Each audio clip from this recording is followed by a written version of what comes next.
ചിക്കമംഗളൂര് കാണാതായ ശ്രീനന്ദ എന്ന പെൺകുട്ടിയുടെ മൃതദേഹം ഇന്ന് കണ്ടെത്തി. പാലക്കാട് നിന്ന് 41 അംഗ സംഘം അവർ ചിക്കമംഗളൂരിലെ കർണാടകയിലെ ചന്ദ്രഗിരി പർവ്വത മേഖലയിൽ ടൂറ് പോയിരുന്നു. 41 അംഗ സംഘമാണ്. ആ കൂട്ടത്തിലുണ്ടായിരുന്നൊരു കുട്ടിയാണ് ശ്രീനന്ദ. 10ാം ക്ലാസ് പരീക്ഷ എഴുതിയുകൊണ്ട് ആ വീട്ടിൽ അപ്പനും അമ്മയും കുട്ടിയും കടമ്പഴിപ്പുറത്തുള്ള 41 പേരുടെ ടൂറാണ് പോയത്. അവർ വെസ്റ്റേൺ ഘാട്ടിലെ പശ്ചിമഘട്ട ചന്ദ്രഗിരി പർവ്വത മേഖലയിലാണ് അവർ ചിക്കമംഗളൂർ പോയത്. അവിടെ പോയിട്ട് 3-4 ദിവസം അവരവിടെയൊക്കെ കറങ്ങി. അപ്പോൾ ആ കൂടെ കഴിഞ്ഞ ചൊവ്വാഴ്ച ഏകദേശം 5:30 മണിയോടുകൂടെ ശ്രീനന്ദയും 2 കൂട്ടുകാരികളും ആ കാർ പാർക്കിങ്ങിനടുത്ത് നിന്ന് സെൽഫി എടുത്തു. അതിനുശേഷം അവർ 2 കുട്ടികൾ അവിടെ ഐസ്ക്രീം വാങ്ങാൻ അങ്ങോട്ട് മാറി എന്ന് പറയുന്നു. പിന്നീട് ശ്രീനന്ദയെ കണ്ടിട്ടില്ല. ചൊവ്വാഴ്ച 5:30, 5:20, 5:30 ശ്രീനന്ദ മിസ്സായി. അതിനുശേഷം അവിടുത്തെ പോലീസിലും കേരള പോലീസിലും ഒക്കെ അറിയിച്ച് അവർ കുട്ടിയെ അവിടെ പല സ്ഥലത്തും ആ മലനിരകളുടെ ചന്ദ്രഗിരിയിലെ പർവ്വത മേഖലയിലെ പല സ്ഥലത്തും അന്വേഷിച്ചു. അവിടെ ഒരു കാർ പാർക്കിംഗ് ഏരിയ ഉണ്ട്, അവിടെ ചില കടകളൊക്കെ ഉണ്ട്. അവിടെയെല്ലാം എല്ലാവരും അന്വേഷിച്ചു. ഏതായാലും ആ സംഘം 10-25 പേരും മടങ്ങി. പെൺകുട്ടിയുടെ അമ്മയും അപ്പനും അവരുടെ ബന്ധുക്കളുമൊക്കെ അവിടെ നിന്നു. SLC പരീക്ഷ എഴുതിയ 3-4 കുട്ടികളുണ്ടായിരുന്നു. അവരെ ഒന്ന് സന്തോഷിപ്പിക്കാൻ വേണ്ടിയിട്ട് തന്നെയാണ് അവർ ഈ ചന്ദ്രഗിരി പർവ്വത മേഖലയിൽ ഒരു ടൂർ പോയത്. നാട്ടുകാർ പലരും അവിടെയുള്ളവർ പോകുമ്പം ഇവരെല്ലാവരും കൂടെ ചേർന്ന് പോയതുമാണ്. ഈ കുട്ടി നല്ല മിടുക്കിയാണ്. ആ പെങ്കൊച്ച് മറ്റേ 2 കുട്ടികളും സംസാരിച്ച് നിൽക്കുന്നതിൻ്റെ ഇടയ്ക്ക് അവിടുന്ന് മിസ്സായി. കഴിഞ്ഞ 2-3 ദിവസമായി ആൾക്കാരും ബന്ധുക്കളും പോലീസും കർണാടക പോലീസും കേരളത്തിൽ നിന്നുള്ള വന്നെത്തിയ സംഘങ്ങളും എല്ലാവരും ആ ഏരിയ മുഴുവൻ തിരക്കി നടക്കുകയായിരുന്നു ഈ കൊച്ചിനെ. അവിടുത്തെ ദുരന്ത നിവാരണ സേന, അവരുടെ സഹായം വനം വകുപ്പ്, അവിടെ ഡ്രോൺ ക്യാമറ സംഘങ്ങൾ, ഡോഗ് സ്ക്വാഡ്, അങ്ങനെ വേണ്ട ഹംപിയിലെ 2 ദിവസം ഒരു ടൂർ കഴിഞ്ഞ് വന്ന ഈ പ്രദേശത്ത് എല്ലായിടത്തും ആ പോലീസും കേരള പോലീസിൻ്റെ ചില ആൾക്കാരും അവിടെ എത്തിക്കഴിഞ്ഞു. എല്ലാവരും അന്വേഷിച്ചിട്ട് കുട്ടിയെ കണ്ടെത്തിയിട്ടില്ല.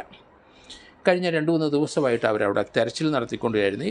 അവർ തെരച്ചിൽ നടത്തിയ ഒരു സ്ഥലത്ത്, പ്രത്യേകിച്ച് ബാബ ബുദാംഗിരി എന്ന് പറഞ്ഞ ആ സ്ഥലത്ത് 1500 അടി താഴ്ചയിലാണ് കൊച്ചിൻ്റെ മൃതദേഹം ഇപ്പം കണ്ടെത്തിയത്. നേരത്തെ അവിടെയൊക്കെ ആൾക്കാർ പരിശോധിച്ചതാണ്. അതുപോലെ നൈറ്റ് വിഷനുള്ള അത് ക്യാമറയൊക്കെ ഉപയോഗിച്ചിട്ടും തെർമൽ സ്കാനും ഒക്കെ ആ ഡ്രോൺ ഉപയോഗിച്ച് അവിടെയെല്ലാം അവർ നടത്തിയിരുന്നു. ഇപ്പം മൃതദേഹം കാണപ്പെട്ട സ്ഥലത്തും ഡ്രോണൊക്കെ ഉപയോഗിച്ച് നോക്കിയിരുന്നു എന്ന് പറയുന്നു. പലരും ആ ഭാഗത്തൊക്കെ സെർച്ച് ചെയ്തതാണ്. ഈ 1500 അടി താഴ്ചയിൽ, ഈ പർവ്വതനിരയുടെ താഴ്ചയിൽ എത്തണമെങ്കിൽ, അത് ഇനി അവിടുന്ന് ആ മൃതദേഹം മുകളിലോട്ട് കൊണ്ടുവരണമെങ്കിൽ അവർ ഈ പർവ്വതനിരയുടെ അടിയിലൊരു ഗ്രാമമുണ്ട്. ആ ഗ്രാമത്തിൽ ചെന്ന് അതിലേ വേണം ഇവിടെ എത്തപ്പെടാൻ. ഏതായാലും മൃതദേഹം കണ്ടെത്തി. ഈ കുട്ടിയുടെ ആണെന്ന് തിരിച്ചറിഞ്ഞു. ആ സമയത്ത് ധരിച്ചിരുന്ന വസ്ത്രങ്ങളൊക്കെ മനസ്സിലാക്കിയിട്ടുണ്ട്. പക്ഷേ മൃതദേഹം അവിടുന്ന് ആ മലയടിവാരത്തു നിന്ന് ചുമന്ന് ഗ്രാമത്തിൽ കൊണ്ടുവന്ന് അവിടുന്ന് ശേഷം വേണേ പുറത്തേക്ക് കൊണ്ടുവരാൻ കഴിയുള്ളൂ. ആ കുട്ടിയുടെ പോസ്റ്റ്മോർട്ടം നടത്തി കഴിഞ്ഞെങ്കിൽ മാത്രമേ എന്ത് സംഭവിച്ചു എന്ന് നമുക്ക് മനസ്സിലാവുകയുള്ളൂ. അവരുടെ വീട്ടുകാർക്ക് ആ മൃതദേഹം കണ്ടെത്തിയ ബന്ധുക്കൾ പറഞ്ഞ് മൃതദേഹത്തിന് വലിയ ദിവസത്തെ പഴക്കമില്ല. ചൊവ്വാഴ്ച ആയിക്കഴിഞ്ഞാൽ ഇന്നിപ്പം വെള്ളിയാഴ്ചയായി. 72 മണിക്കൂറാവും ഈ കുട്ടി മിസ്സായിട്ട്. ചൊവ്വ 5:30 പോയി ബുധൻ, വ്യാഴം, വെള്ളി. ഇനി പോസ്റ്റ്മോർട്ടം കഴിയുമ്പോൾ തീർച്ചയായിട്ടും ഒരു 80-85 മണിക്കൂറിലേക്ക് പോകും. കാരണം അവിടുന്ന് താഴേന്ന് മോളിൽ കയറ്റിക്കൊണ്ടുവന്ന് ഇന്ന് രാത്രി പോസ്റ്റ്മോർട്ടം നടക്കാനുള്ള സാധ്യത കുറവാണ്. നാളെയാണ് സംഭവം ഉണ്ടാകുന്നത്. ഏതായാലും കുട്ടിയുടെ മൃതദേഹം പരിശോധിച്ച അവരുടെ നാട്ടുകാരും ബന്ധുക്കളും പറയുന്ന കുട്ടിയുടെ മൃതദേഹത്തിന് അധിക ദിവസം പഴക്കമില്ല. അവിടെയൊക്കെ ഡ്രഗ്സ് ലോബികളൊക്കെ വളരെ സജീവമാണ്. ഇങ്ങനെയുള്ള സ്ഥലങ്ങളിലൊക്കെ മിടുക്കികളായ കുട്ടികളെയൊക്കെ കണ്ടു കഴിഞ്ഞാൽ അന്നേരത്തെ ചില ആൾക്കാർ അതിനെ തട്ടിക്കൊണ്ടു പോകാനും അങ്ങനെയൊക്കെയുള്ള ഒരു ഏരിയയാണ് അവിടെ. ഈ ടൂറിസ്റ്റ് സെൻറ്ററുകളുമാണ്. അവിടെ ആരൊക്കെയാണ് എവിടെ നിന്നൊക്കെയാണ് വരുന്നതെന്ന് അറിയില്ല. കുട്ടിയെ കാണാതെ പോയെന്ന് അറിഞ്ഞപ്പം പോലീസും ഇവരെല്ലാവരും കൂടെ കൂടി അവിടെ കാർ പാർക്കിംഗ് ഏരിയയിൽ പരിശോധിക്കാൻ പല വണ്ടികളും അവിടുന്ന് വിട്ടുപോകുന്നതും കണ്ടു എന്നും പറയുന്നുണ്ട്. കുട്ടിക്ക് എന്താണ് സംഭവിച്ചതെന്ന് ഇനി കണ്ടുപിടിക്കണമെങ്കിൽ പോസ്റ്റ്മോർട്ടത്തിലേ അറിയാനൊക്കെ ഉള്ളൂ. 1500 അടിയുടെ മുകളിൽ നിന്ന് താഴേക്ക് വീണ് കഴിഞ്ഞാൽ ആ വീഴ്ച കൊണ്ട് ഫേറ്റലായ ഇഞ്ചുറി ഉണ്ടായി സഡൻ ഡെത്ത് ഉണ്ടാവും. അപ്പം ദേഹത്ത് എവിടേക്കാണ് ആ ഇഞ്ചുറി, ഫ്രാക്ചർ, തല ഒടിഞ്ഞിട്ടുണ്ട്, കഴുത്തൊടിഞ്ഞിട്ടുണ്ട്, തല പൊട്ടിയിട്ടുണ്ട്, തല കുത്തിയാണോ വീണ്, ഇങ്ങനെയുള്ള കാര്യങ്ങളൊക്കെ വെച്ച് ആ ഫോൾ കൊണ്ടാണ് മരണം സംഭവിച്ചതെന്ന് നമുക്ക് മനസ്സിലാവും. അപ്പം ജീവനുണ്ട് എന്ന് കരുതുന്നു. എന്തായാലും പോസ്റ്റ്മോർട്ടത്തിൽ നമുക്കറിയാൻ കുട്ടിയെ മറ്റു രീതിയിലെങ്കിലും പീഡിപ്പിച്ച ലക്ഷണങ്ങളുണ്ടോ, മൃതദേഹത്തിന് എങ്ങനെയായാലും എത്ര മണിക്കൂർ പഴക്കമുണ്ട്, കാരണം ആ മിസ്സായ സമയം മുതൽ കുട്ടി ജീവനോടെ കുറേ സമയം ഇരുന്നിരുന്നു, മിസ്സായ സമയത്ത് തന്നെയാണോ വീണത്, ഇങ്ങനെയുള്ള കാര്യങ്ങളൊക്കെ ഇനി പരിശോധിക്കേണ്ടിയിരിക്കുന്നു. കാരണം ഈ പർവ്വത മേഖലയിലെ ചന്ദ്രഗിരി പർവ്വതമേലെ ആ ഭാഗങ്ങളൊക്കെ പശ്ചിമഘട്ട ആ ഭാഗത്തൊക്കെ നേരത്തെ പരിശോധിച്ചതാണ്. അങ്ങോട്ട് ഈ കുട്ടി പോകേണ്ട ഒരു ആവശ്യമില്ലായിരുന്നു. കാർ പാർക്കിങ്ങിന് അടുത്ത് നിന്നാണ് ഈ കുട്ടിയുടെ ഒപ്പം SLCക്കൊക്കെ പരീക്ഷയ്ക്ക് ഉണ്ടായിരുന്ന അവരുടെ കൂട്ടുകാരികളും കസിൻസായ അവരും 3 പേരിൽ നിന്ന് സംസാരിക്കുകയും ഒരു സെൽഫി എടുക്കുകയും ചെയ്തിട്ടുണ്ട്. ആ സെൽഫിയുടെ ചിത്രങ്ങളൊക്കെ ഇപ്പം വെളിയിൽ വരുന്നു. അതിനുശേഷം ഈ 2 പെൺകുട്ടികൾ എന്തോ ഐസ്ക്രീമിൽ അങ്ങോട്ടും വാങ്ങാൻ ശേഷം തിരിച്ചു വന്നപ്പം കുട്ടിയെ കണ്ടില്ല എന്നാണ് പറയുന്നത്.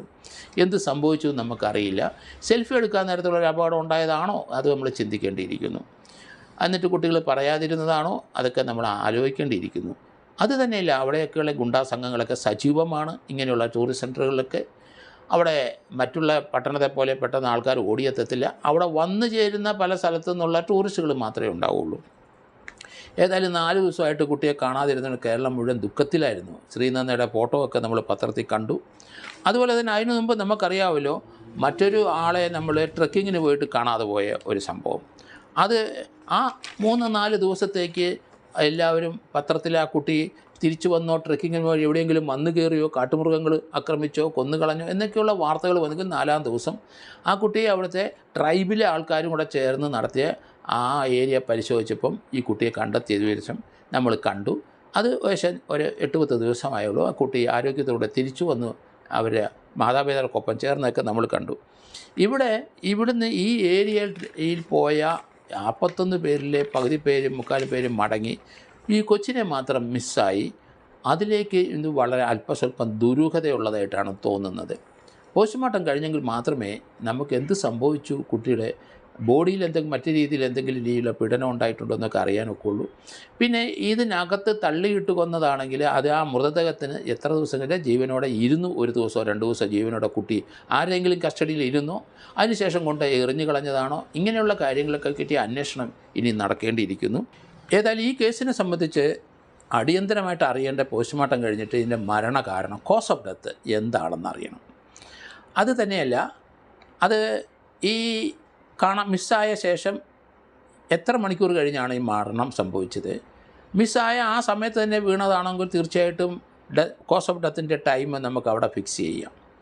അല്ല അതിന് ശേഷം 24 മണിക്കൂറോ കുറച്ച് സമയം കഴിഞ്ഞാണ് മരിച്ചെങ്കിൽ അത് തീർച്ചയായിട്ടും സംശയാസ്പദമായ കാര്യത്തിലേക്കാണ് കാര്യങ്ങൾ നീങ്ങുന്നത്. അതുകൊണ്ട് സെക്ഷലായിട്ട് കുട്ടിയെ അബ്യൂസ് ചെയ്തിട്ടുണ്ടോ എന്നൂടെ അടിയന്തരമായിട്ട് പരിശോധിക്കേണ്ടിയിരിക്കുന്നു.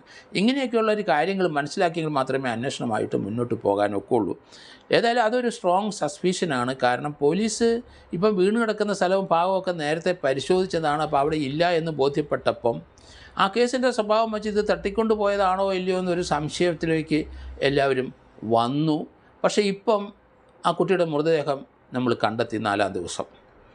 അപ്പോൾ അതുകൊണ്ട് പോസ്റ്റ്മോർട്ടത്തിന് ശേഷം മാത്രമേ ഇതിൻ്റെ ഒരു കൃത്യത നമുക്ക് അറിയാനൊക്കെ ഉള്ളൂ. ആരെങ്കിലും തട്ടിക്കൊണ്ടുപോയി പീഡിപ്പിച്ച ശേഷം അവിടെ കൊണ്ട് ഇട്ടതാണോ എന്ന് മനസ്സിലാകണമെന്നുണ്ടെങ്കിൽ ആ പോസ്റ്റ്മോർട്ടം റിപ്പോർട്ട് വരട്ടെ. അതിനുശേഷം മാത്രമേ നമുക്ക് എന്ത് സംഭവിച്ചു ഈ ശ്രീനന്ദയ്ക്ക് എന്ന് നമുക്ക് പറയാനൊക്കെ ഉള്ളൂ.